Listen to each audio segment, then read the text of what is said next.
పూర్వం అయోధ్యానగరాన్ని సగర చక్రవర్తి అని మీ వంశంలో వాడే రామ సగర చక్రవర్తి పరిపాలించేవారు. ఆయనకి కేశిని సుమతి అని ఇద్దరు భార్యలు. పెద్ద భార్య పేరు కేశిని, చిన్న భార్య పేరు సుమతి. ఆ సుమతి గరుత్మంతుని యొక్క సోదరి. ఇద్దరు భార్యలతోటి చాలా సంతోషంగా పరిపాలన చేస్తూ ఆనందంగా ఉన్నాడు. కొంతకాలం అయిపోయిన తర్వాత సగర చక్రవర్తి తనకు బిడ్డలు లేరని ఇద్దరు భార్యల్ని తీసుకుని హిమాలయ పర్వతాల్లో ఉండేటటువంటి భృగుశ్రవణాన్ని చేరుకున్నాడు. చేరుకుని అక్కడ 100 సంవత్సరములు తపస్సు చేశాడు. తపస్సు చేస్తే అది భృగుశ్రవణం. అందుకని భృగు మహర్షి ప్రసన్నులయ్యారు. ప్రసన్నులై ఆ మహర్షిని పిలిచి ఒక వరం ఇచ్చారు. నాయనా సగరా, 100 సంవత్సరములు తపస్సు చేశావు కాబట్టి నీకు ఒక వరం ఇస్తున్నాను. నీకు ఇద్దరు భార్యలు ఉన్నారు కదా, ఒక భార్యకి వంశకరుడైన కుమారుడు కలుగుతాడు. వంశాన్ని నిలబెట్టేటటువంటి గొప్ప ఉదాత్తమైన చరిత్ర కలిగిన కొడుకు పుడతాడు. ఒక భార్యకి 60,000 మంది కొడుకులు పుడతారు. వాళ్ళు మహోత్సాహవంతులు.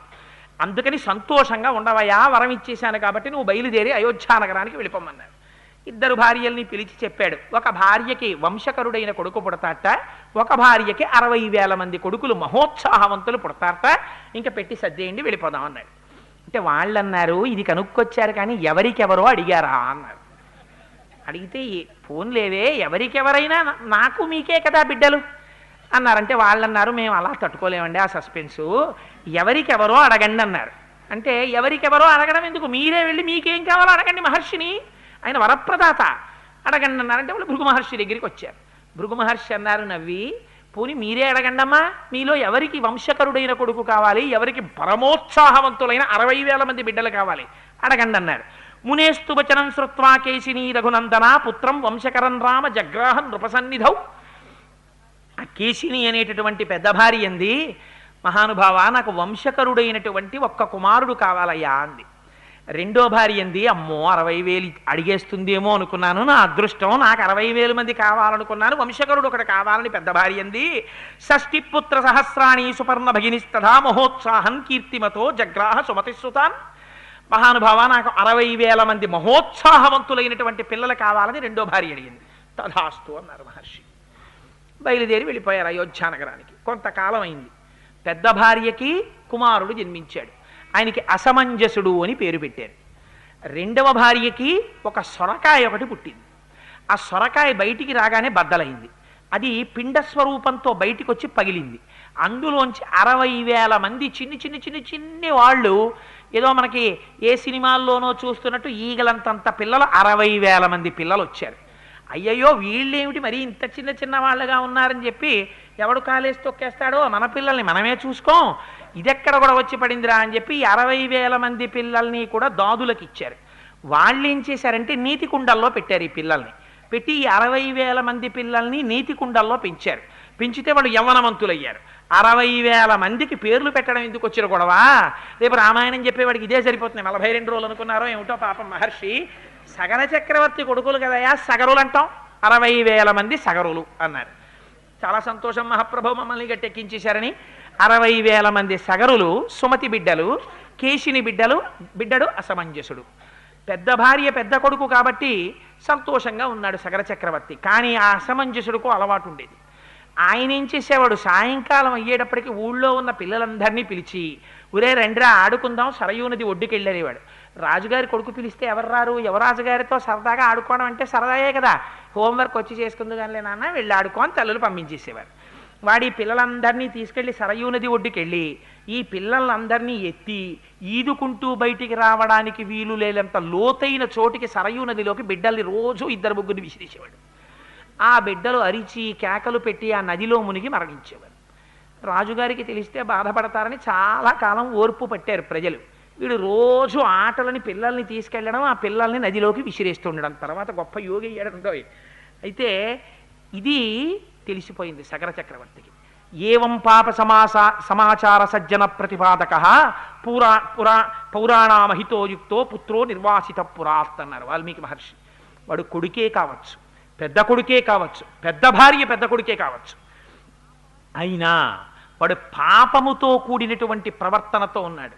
నేను పరిపాలిస్తున్నటువంటి ప్రజలకి ఇబ్బంది కల్పించాడు. అందుకని వాడి ఈ రాజ్యంలో ఉండడానికి వీల్లేదు, వాడిని రాజ్య బహిష్కారం విధిస్తున్నాను పొమ్మన్నారు. ఇది అయోధ్యని పరిపాలించినటువంటి ధర్మాత్ములైన ప్రభువులంటే. పంపించేస్తే ఆ అసమంజసుడికో కొడుకున్నాడు, వాడి పేరు అంశుమంతుడు.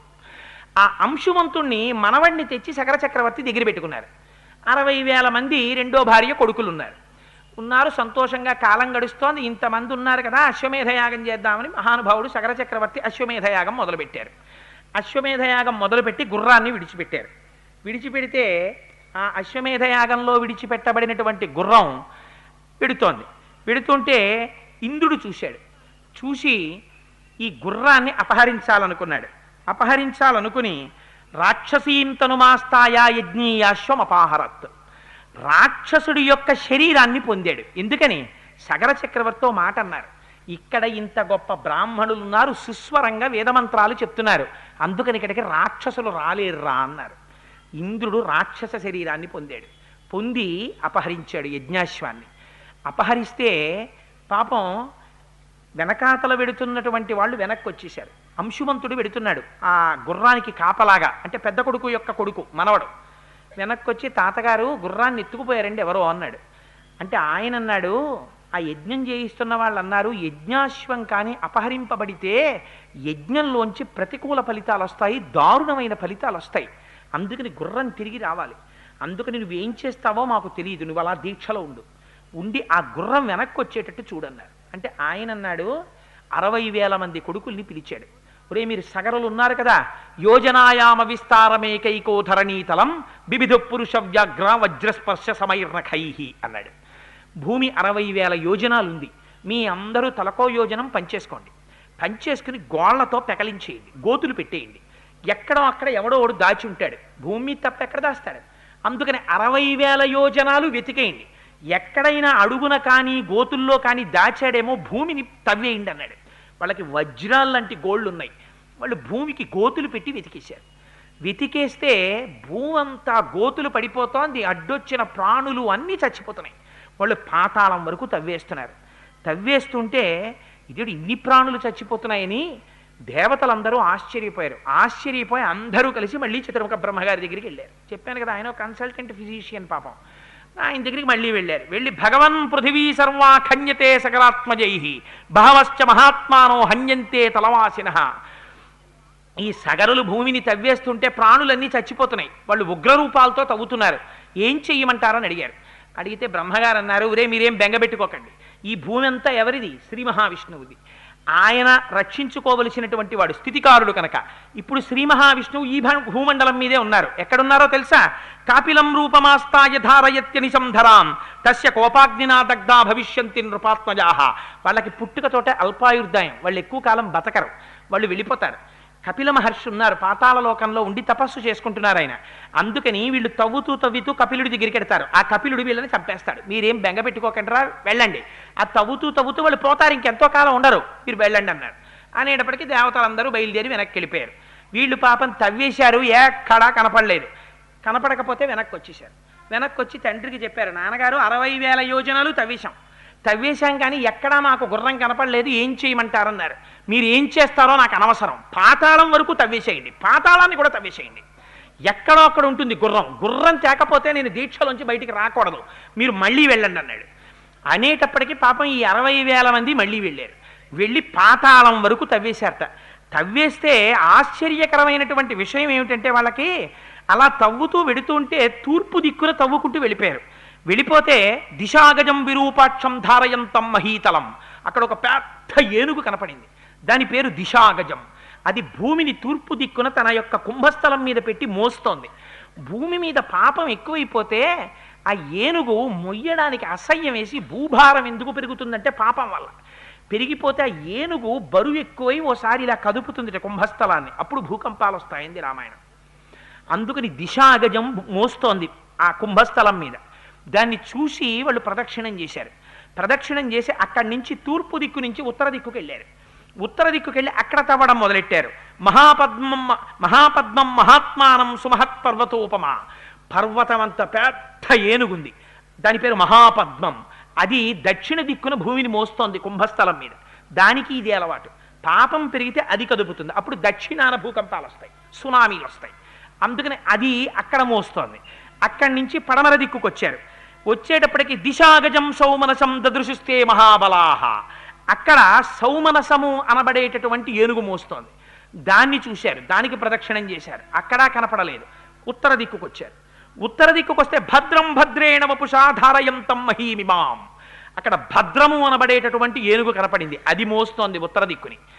అక్కడ దానికి ప్రదక్షిణం చేశారు, మళ్ళీ చూశారు. 4 దిక్కులా వెతికేశాం, పాతాళాన్ని కూడా తవ్వేశాం, మనకి కనపడలేదు ఏనుగు. ఏం చేద్దామన్నారు. ఒరే 4 దిక్కులు తవ్వాం కానీ ఈశాన్యం, ఆగ్నేయం, వాయవ్యం, నైరుతి, వాయవ్యం మిగిలిపోయాయి కదా, అవి కూడా తవ్వేద్దామన్నారు. సరే పదండి అన్నారు. ఈశాన్య దిక్కుని తవ్వేయడం మొదలుపెట్టారు. వెళ్ళేటప్పటికి వాళ్ళకు ఆశ్రమం కనపడింది. అక్కడ భగవన్ పృథివీ సర్వా ఖన్యతే సకరాత్మజై బహవశ్చ మహాత్మానో హన్యంతే తలవాసిన కాపిలం రూపమాస్తాయ ధారయత్యనిశం ధరాం తస్య కోపాగ్నినా దగ్ధ భవిష్యంతి నృపాత్మజా అని బ్రహ్మగారు ఏ మాట చెప్పారో, ఏ కపిలుని యొక్క స్వరూపం చూసిన తరువాత వీళ్ళు కాలిపోతారని చెప్పారో, అటువంటి మహానుభావుడు ఆ కపిల మహర్షి అక్కడ కూర్చునున్నారు. తేతు సర్వే మహాత్మానో భీమవేగా మహాబలాః దదృశు కపిలం తత్ర వాసుదేవం సనాతనం హయం చ తస్య దేవస్య చంతమవిదూరతః ప్రహర్షమతులం ప్రాప్తాః సర్వేతే రఘునందన. అక్కడికి వెళ్ళేటప్పటికీ సనాతనుడైనటువంటి విష్ణు భగవానుడు కపిల మహర్షి యొక్క రూపంలో కూర్చుని ఈశాన్య దిక్కున తపస్సు చేస్తున్నారు. అక్కడే ఏగాశ్వాన్ని కట్టి వెళ్ళిపోయాడు ఇంద్రుడు. ఇంద్రుడంటే మీరు గుర్తుపెట్టుకోండి, ఇంద్రియముల యొక్క చలన స్వభావమే ఇంద్రుడు. ఇంద్రుడు ఇంద్రుడు అంటారు, అంతేగాని ఇంద్రుడు గుర్రాలు ఎత్తుకుపోతాడని కాదు దాని అర్థం. ఆంతరమైన అర్థం వేరు. అందుకని అక్కడుంది ఆ గుర్రం. ఉండేటప్పటికి వీళ్ళు చూశారు సగరులు. అదిగో రామన యాగాశ్వం అన్నాడు ఒకడు. ఉరే ఇక్కడ కట్టేసి ఉందంటే ఈయనే ఎత్తుకొచ్చాడు రా అన్నాడు. ఆవేశం ఎంత పని చేస్తుందో చూడండి. గబగబా చెట్లు పీకారు, గొడ్డళ్ళు పట్టుకున్నారు, కత్తులు పట్టుకున్నారు, గుణపాలు పట్టుకున్నారు, తట్టలు పట్టుకున్నారు, కొట్టండి రావిండి అన్నారు అని పరిగెత్తారు. తపస్సు చేస్తున్నటువంటి కపిల మహర్షి ఒక్కసారి కళ్ళు తెరిచి చూశారు. శ్రుత్వాతు వచనం తేషాం కపిలో రఘునందన రోషయన మహితావిష్టో హుంకారమకరోత్తదా భస్మరాశి కృతా సర్వే కాకుచ్చ సకరాత్మజా. ఎప్పుడైతే 60,000 మంది తన మీదకొచ్చేస్తున్నారో పాపచింతనతో దుర్మేధులై తాను చెయ్యని పాపము తన కంటగట్టి వస్తున్నారని గ్రహించారు కపిల మహర్షి. ఒక్క హుంకారం చేశారు, హాయ్ అని ఒక్క అరుపు అరిచారంతే. అరిచి చూసేటప్పటికీ 60,000 మంది బూడిద కుప్పలై పడిపోయారు. పాపం అక్కడ సగర చక్రవర్తి అలా కూర్చున్నాడు దీక్ష పట్టి. ఎన్నేళ్ళైనా వీళ్ళు రారు వెనక్కి. ఏమిట్రా వీళ్ళు ఎంతకీ రావట్లేదని అంశుమంతుడిని పిలిచాడు మనవణ్ణి. ఊరే నువ్వు వెళ్ళి చూసి రారా అన్నాడు.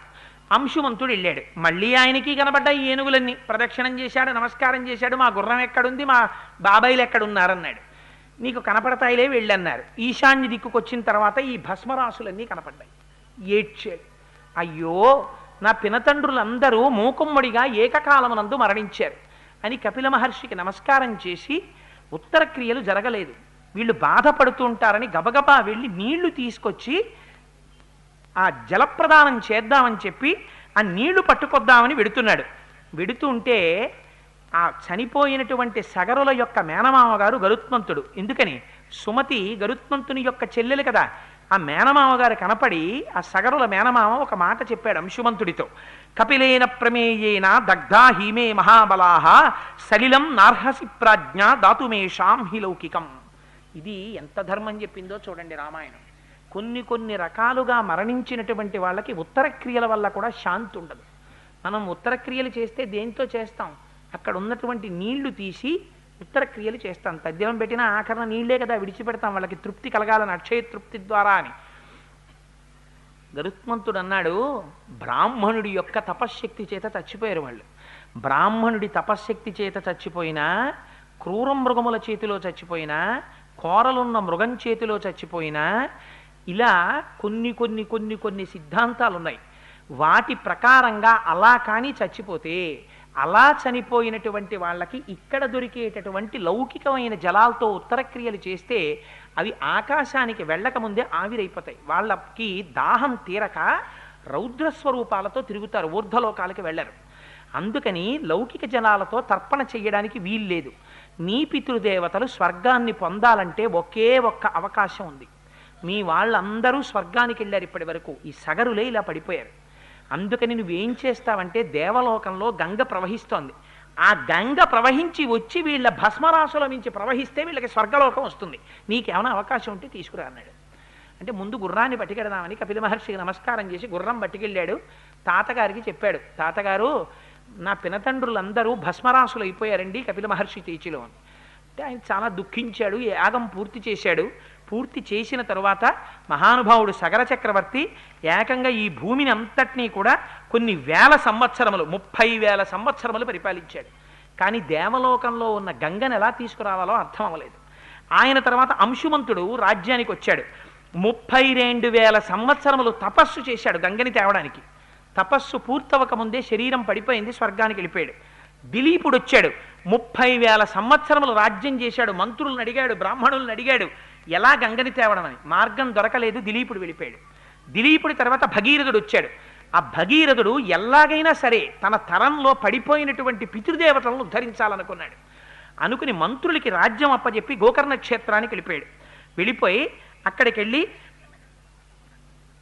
మహోగ్రమైనటువంటి తపస్సు మొదలుపెట్టాడు. ఎలాగట, ఊర్ధ్వబాహు పంచతప మాసోహారో జితేంద్రియ అని అక్కడ గొప్ప తపస్సు చేశాడు. తస్య వర్ష సహస్రాణి 1000 సంవత్సరములు తపస్సు చేశాడు పంచాగ్నిహోత్రాల్లో. గ్రీష్మ ఋతువులో చుట్టూ 4 అగ్నిహోత్రాలు పెట్టుకుని పైన సూర్యుడి వంక చూస్తూ తపస్సు చేస్తే పంచాగ్నిహోత్ర తపస్సు అంటారు.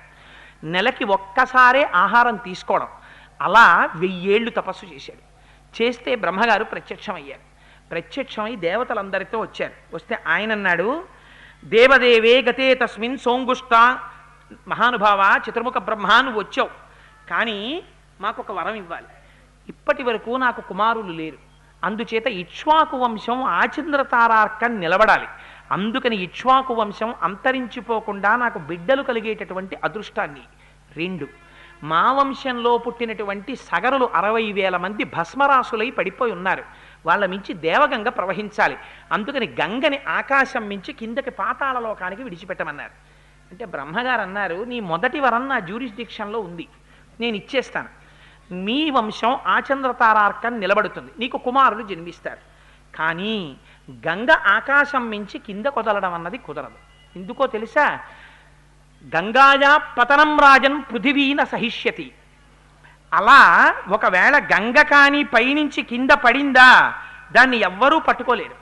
అందుకని దాన్ని పట్టగలిగినటువంటి వాడు ఒక్కడున్నాడు ప్రపంచంలో. ఎవడైనా పట్టగలిగిన వాడు గంగాయా పతనం రాజన్ పృథివీన సహిష్యతి. కేవలం శూలి, త్రిశూలం పట్టుకున్నవాడున్నాడే శంకరుడు, ఆయన ఒక్కడే పట్టగలడు. అందుకని నీకేమైనా ఓపిక ఉంటే మళ్ళీ వెళ్ళి శివుడి గురించి తపస్సు చెయ్యి, ఆయన ఒప్పుకుంటే ఆయన్ని పట్టమని అన్నాడు. అప్పుడు వదులుతా అన్నాడు. అంటే పాపం మళ్ళీ అక్కడి నుంచి బయలుదేరి శంకరుడి గురించి తపస్సు చేయడానికని వెళ్ళి, దేవదేవే గతే తస్మిన్ సోంగుష్టాగ్రని పీడితాం కృత్వాం వసుమతీం రామా సంవత్సరముపాసత. బొటనవేలి చివరి మీద నిలబడి 100 సంవత్సరాలు తపస్సు చేశాడు. శంకరుడు ప్రత్యక్షమయ్యాడు. ప్రీతస్త్రేహం నరశ్రేష్ఠ కరిష్యామి తమాప్రియం శిరసాధారయిష్యామి శైలరాజసుతామ్యహం. నీ తపస్సుకి సంతోషించానయ్యా, గంగని పడతాను, ఎక్కడికొచ్చి పట్టుకోమంటావు అన్నాడు. అయ్యా మహానుభావా, నువ్వు పట్టడమే అదృష్టం, నువ్వు వచ్చి నిలబడు, గంగను వదులుతారన్నారు.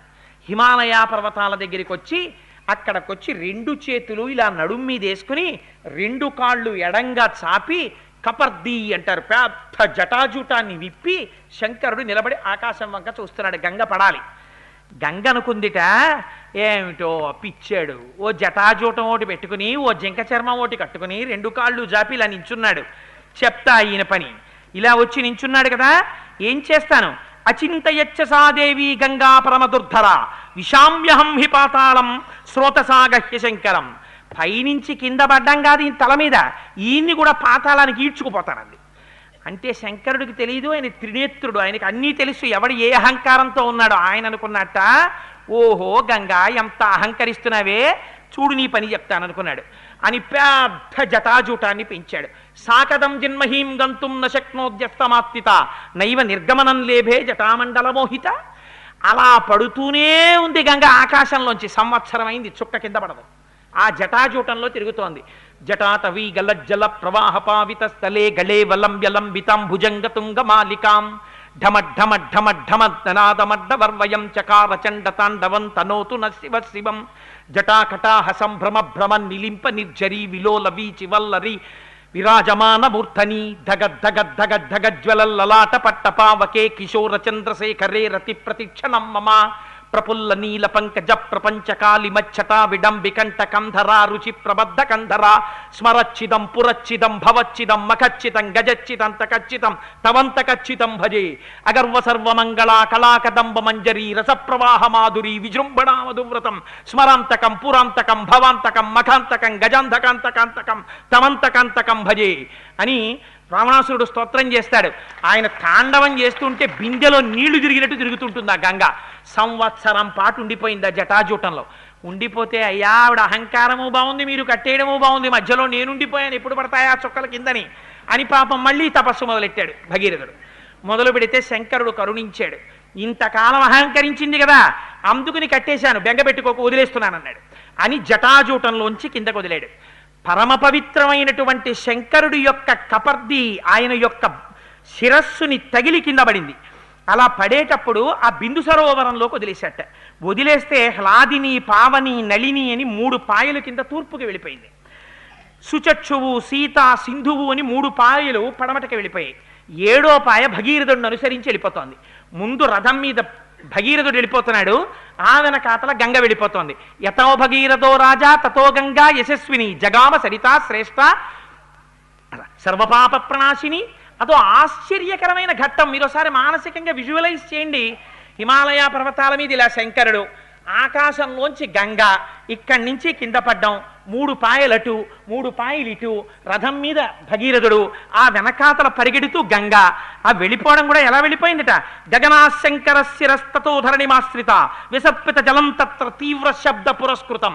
ఆకాశం నుంచి శంకరుడి తల మీద పడి అక్కడి నుంచి కింద పడుతుంటే పెద్ద చప్పుట్ట. జలపాతం పడితేనే అంత చప్పుడు వస్తుంది, ఇంకా అంత దేవగంగ పడిపోతుంటే ఎంత చప్పుడు వస్తుంది. బ్రహ్మాండమైన చప్పుడుతో గంగ కింద పడిపోతోందట. మత్స్య కచ్చప సంఘైశ్చ శింశుమార గణైస్తథ పతద్భి పతితైశ్చాశ్చ వ్యయరోచత వసుంధర తతో దేవర్షి గంధర్వ యక్ష సిద్ధ గణస్తథ వ్యలోకయంతతే తత్ర గగనాద్గాం గతాం తథా విమనైర్ రగరాకారై హయైర్ గజవరైస్తథ పారిప్లవ గతైశ్చాపి దేవతాస్తత్ర విష్ఠితాః క్వచిద్ ధృతతరం కుటిలం క్వచిదాయతం వినతం క్వచిదుద్ధూతం క్వచిద్యాతి శనైః శనైః. ఆ పైనుంచి పడిపోతుంటే దాంతోపాటు మొసళ్ళు పడిపోతున్నాయిట, తాబేళ్లు పడిపోతున్నాయిట, చేపలు పడిపోతున్నాయిట. అవన్నీ పడిపోయి శంకరుడి తలకి తగిలి భూమి మీద పడిపోతున్నాయిట. పడిపోయి ఒక్కసారి స్పృహ కోల్పోయినట్టు అయిపోయి 7 పాయల్లో ఏదో ఓ పాయలో దూరిపోయి వెళ్ళిపోతున్నాయిట. మళ్ళీని ఏమిట్రా ఈ గంగావతరణం అని చెప్పి దేవతలందరూ వాళ్ళ వాళ్ళ వాహనాల మీద వచ్చి ఆకాశం అంతా నిలబడిపోయారట. నిలబడిపోవడంలో వాళ్ళు పెట్టుకున్నటువంటి ఆభరణముల కాంతి చేత ఒకేసారి ఆకాశం అంతా 1,000,000 సూర్యులు ఉదయించినటువంటి కాంతి వచ్చేసిందిట. ఉరే దేవగంగ భూలోకం మీద పడిందిరా అని పాపం చేసిన వాళ్ళందరూ వచ్చి అందులో మొలకేసారట. వాళ్ళ పాపాలన్నీ పోయి మళ్ళీ వాళ్ళందరూ స్వర్గానికి వెళ్ళిపోతున్నారట. నిలబడ్డ వాళ్ళు కొందరు, పైకి పోతున్న వాళ్ళు కొందరు, కిందకొచ్చి చూస్తున్న వాళ్ళు కొందరు. ఏమో అంత దూరం వెళ్ళి అక్కడ స్నానం చేయడం ఎందుకు, ఇక్కడికెళ్ళి ఇలా చల్లుకున్నా చాలు అని చెప్పి భవాంగ పతతంతోయం పవిత్ర వితిపస్పృశో. కొందరు శంకరుడి కాళ్ళ దగ్గరికి వెళ్ళి నించున్నారట. ఏమి శంకరుడి స్వరూపం రా, మహానుభావుడు చూడండి రా, పాదాల దగ్గర నుంచి మెరిసిపోతున్నాడు రా తెల్లగా. ఆ గంగ ఆయన శరీరం నుంచి పడిపోతుంది రా. భవాంగ పతితంతోయం, శంకరుడి యొక్క శరీరానికి తగిలి కింద పడుతోంది ఈ గంగ అని ఆయన పాదాల దగ్గర పెట్టేట. బుర్ర పెడితే పగిలిపోతుంది, ఎందుకని అంత ధార. అందుకని ఇలా నీళ్లు తీసి తల మీద జల్లేసుకుంటున్నారు కొంతమంది. భవాంగ పతితంతోయం పవిత్ర వితిపస్పృశు. అలా చల్లుకోగానే పాపాలు పోయి ఊర్ధ్వలోకాలకు వెళ్ళిపోతున్నారట. మరికొంతమంది చాలా పాపం ఉన్నవాళ్ళు, ఎక్కడెక్కడో ఉన్నవాళ్ళు పరుగు పరుగున వచ్చేసి ఆ పాయల్లోకి వెళ్ళి స్నానం చేయగానే పాపాలు పోయి ఊర్ధ్వలోకాలకు వెళ్ళిపోతున్నారట. ఒక పక్క నుంచి ఈ నదిలో వెళ్ళిపోతున్నటువంటి రకరకాలైనటువంటి జంతువుల యొక్క సమూహాలు, దేవతలు అందరూ వచ్చి నిలబడి చూస్తుంటే ఈ గంగ యొక్క శబ్దం, ముందు భగీరథుడు, వెనక పెద్ద పాయ, భగీరథుడి సంతోషం, పరుగున గంగ భూలోకం నుంచి పాతాళలోకం వైపుకి వెళ్ళిపోతున్నారు. వెళ్ళిపోతుంటే అక్కడ జహ్ను మహర్షి తపస్సు చేస్తున్నటువంటి ఆశ్రమం ఉంది, దాని పక్క నుంచి భగీరథుడు వెళ్ళిపోయాడు. గంగ కూడా అలా సన్నగా వెళ్ళిపోతుంది. ఏమిటి, ఒక చోట విస్తృతంగా పరిగెడుతోంది, ఓ చోట సన్నగా పరిగెడుతోంది, ఓ చోట నురుగులతో పరిగెడుతోంది, ఓ చోట పైనుంచి కిందకి పడి పైకి లేస్తోంది. ఇలా కృష్ణానది శ్రీశైలంలో హైడ్రో పవర్ ప్రాజెక్టులో ఇలా పడి ఇలా పైకి లేస్తూ ఉంటుంది, అలా పైకి లేస్తోంది. ఓ చోట ఇటువైపు నుంచి వచ్చి ఇటువైపు వచ్చిన పాయలు గుద్దుకుంటున్నాయి. అంత చిత్ర విచిత్రంగా గతులతో వెళ్ళిపోతోందిట. రంగతుంగ తరంగ సంఘములతో రంజిల్లు ఘోషంబుతో బంగారంబగు పొంగుతో నురగతో పువ్వాట తుంపర్లతో భంగుల్సల్పుచు జంఘలించుచు నభోభాగము నుండి జారన్ గంగమ్మను దల్చితే శిరమునన్ రంజిల్లుతున్ శంకర అంటారు. నురగతో తుంపర్లతో గంగ పడిపోతోంది శంకరుడి మీద, స్నానం అయిపోతోంది మహానుభావుడికి. పరవశించిపోతున్నారు అందరూ. ఈ జహ్ను మహర్షి తపస్సు చేస్తున్నటువంటి యజ్ఞవాటికిని ముంచెత్తి పట్టుకెళ్ళిపోయింది. తపస్సు చేసుకుని యజ్ఞం చేస్తున్నటువంటి జహ్ను మహర్షి ఆశ్చర్యపోయాడు. ఎవడురా నా యజ్ఞవాటికిని ముంచెత్తినవాడని చూశాడు. గంగ వచ్చేస్తోంది. కోపం వచ్చి ఒక్కసారి గంగనంతటిని తీసి ఔపోసన పట్టేశాడు. ఒక్కసారి ఇలా చూస్తుండగా మంచి సినిమా కరెంటు పోయినట్టు అన్నీ అయిపోయింది. గంగ భగీరథుడు ఏది వెనకాల ఇంత చప్పుడని చూశాడు. ఏముంది, ఏం లేదు, అంతా ఏడారి. అయ్య బాబోయ్ అని మళ్ళీ పరిగెత్తుకొచ్చాడు. ఏమైంది మహాప్రభో అన్నాడు. తాగేశారు జహ్ను మహర్షి అన్నాడు. ఇంకెక్కడ గంగ అన్నారు. అనేటప్పటికి మళ్ళీ ఆయన కాళ్ళ మీద పడిపోయాడు. పడిపోవడం ఏంటి, దేవుడు ఇలా ఎలా తాగేశాడని దేవతలందరూ మళ్ళీ చూడండి. ఇక్కడెక్కడ మనం ఏదో చూస్తుంటాం, అక్కడెక్కడ సినిమా యాక్టర్ వచ్చాడని అనుకోండి, అక్కడ పరిగెడతాం. ఉరే అక్కడ జహ్ను తాగేశాట గంగ అన్నారు. మళ్ళీ వీళ్ళందరూ పరిగెత్తుకుంటే అక్కడికి వెళ్ళిపోయారు. ఉరే ఏం తాగేశాడు రా మహానుభావుడు, ఇంత గంగ అక్కడ తాగేశాడు రా, ఆయన కాళ్ళ మీద పడిపోయారు. పడిపోయి అక్కడ పూజలు మొదలెట్టారు. జహ్నువా నువ్వు రా నాయనా గొప్పవాడి అని. పాపం ఆ భగీరథుడు వెళ్ళి, మహాప్రభో ఆయనేమో జటాజూటంలో కట్టేశాడా, తర్వాత వదిలేడు. నువ్వేమో మళ్ళీ నువ్వు తాగేశావు. నన్ను అనుగ్రహించవయ్యా బాబు, మా పితరులు బూడిద కుప్పలై కింద పడి ఉన్నారు అంటే పాపం జహ్నువు సంతోషించాడు. తస్మాత్ జహ్ను సుతా గంగా జాహ్నవి పృతి చే శుభ. మళ్ళీ అయితే విడిచిపెట్టేస్తున్నాను తన చెవుల్లోంచి బయటకు వదిలేశాడు. అందుకే ఇప్పుడైతే పూజల్లో ఆవలింతలు వస్తే ఒకసారి కుడి చెవి మీద చెయ్యేస్తారు. గంగ ఇక్కడ ఉంటుంది కాబట్టి స్నానం చేసిన ఫలితమని. అంటే అస్తమానం ఆవలించి చెయ్యేసుకోమని కాదు. ప్రమాదం వస్తే, ప్రమాదకరంగా ఆవలింత వస్తే ధ్యానం చేసేటప్పుడు ధ్యానంలాగే ఉండాలని నిష్ట, ఉత్సాహంగా ఉండాలి. అందుకని ఆ చెవుల్లోంచి విడిచిపెట్టేశాడు. జహ్నువు యొక్క చెవుల్లోంచి బయటికి వచ్చింది కాబట్టి జాహ్నవి అని పేరెట్టుకుంది. ఇప్పుడు ఎన్ని పేర్లు ఇప్పటికీ? జాహ్నవి అని పేరెట్టుకుని మళ్ళీ ముందుకెళ్ళింది. ఆ ముందు భగీరథుడు ఎడుతున్నాడు, మళ్ళీ వెళ్ళింది, పాతాళ లోకానికి వెళ్ళిపోయింది. వెళ్ళిపోయి ఒక్కసారి ఆ బూడిద కుప్పల మించి ఒక్కసారి ఒక్క ఉదుటున ప్రవహించింది. గంగ తగలగానే ఇంత పాపం చేసినటువంటి వాళ్ళు కూడా గభాలన స్వర్గంలోకి వెళ్ళిపోయారు. వెళ్ళిపోగానే చతుర్ముఖ బ్రహ్మగారు వచ్చాడు. ఉరే నాయనా, నువ్వు సాధించిన విజయం సామాన్యమైన విజయం కాదు, పరమాద్భుతమైనటువంటి విజయం. ఎక్కడ దేవగంగ, ఎక్కడ పాతాళం. అందుకని అక్కడుంటే మందాకిని అని పిలుస్తారు. భూమి మీద ఉన్నప్పుడు భాగీరథి అని పిలుస్తారు. భగీరథుడు తీసుకొచ్చాడు కాబట్టి భూమి మీదకి భాగీరథి అని పేరు. అసలు నిజంగా కాశీ విడితే అమ్మా వెంకయ్యమ్మ గారు ఆ సైకతం మీద కూర్చుని గంగా అవతరణం చెప్పుకోవాలి. అందుకని అదిగో ఆ మహానుభావుడు భూమి మీద ప్రవహించింది కాబట్టి ఆయన పేరు మీద భాగీరథి అయింది. అక్కడి నుంచి పాతాళ లోకానికి వెళ్ళిపోయింది కాబట్టి భోగవతి అయింది. 3 లోకాల్లో ప్రవహించింది కాబట్టి 3 పేర్లతో ఉంది కాబట్టి రామాదిరికి త్రిపదగా అని పేరు వచ్చింది. అందుకని బ్రహ్మగారు వరం ఇచ్చాడు. వీళ్ళ వంశం వాళ్ళందరూ స్వర్గాన్ని పొందారు. రామా నీకొక్క విషయం చెప్తున్నాను విను. ధన్యం యశస్యమాయుష్యం పుత్ర్య స్వర్గమతీవచ యః శ్రావయతి విప్రేషు క్షత్రియేష్వితరేషు చ ప్రీయంతే పితరస్తస్య ప్రీయంతే దైవతాని చ ఇదమాఖ్యానమవ్యగ్రో గంగావతరణం శుభం యః శృణోతి చ కాకుత్స సర్వాన్ కామనవాప్నుయాత్ సర్వే పాపాః ప్రణశ్యంతి ఆయుః కీర్తిశ్చ వర్ధతే. చాతుర్వర్ణముల వాళ్ళు ఎవరైనా సరే రామాయణాంతర్గతమైనటువంటి గంగావతరణాన్ని చెప్పించుకుని వింటే అటువంటి వారికి కొడుకులు కలుగుతారు. ఉన్న కొడుకులు వృద్ధిలోకి వస్తారు. దేవతలందరూ ప్రీతి చెందుతారు. వాళ్ళ యొక్క పితృదేవతలు ఆనందాన్ని పొందుతారు గంగావతరణాన్ని విన్నారని. శంకరుడు ఆనందాన్ని పొందుతాడు. వాళ్ళకి సమస్తమైన కోర్కెలు తీరుతాయి. కొన్ని కోట్ల జన్మల నుంచి శరీరానికి పట్టినటువంటి సర్వే పాపాః ప్రణశ్యంతి, అన్ని పాపములు పోతాయి గంగ పేరు విన్నందుకు, గంగా అవతరణమును విన్నందుకు. అంత పరమపావనమైన ఆఖ్యానాన్ని రామా ఇవాళ నీకు చెప్పానయ్యా అన్నారు. పరవశించిపోయి రామచంద్రమూర్తి సంతోషంగా గంగా నది వంక చూశారట.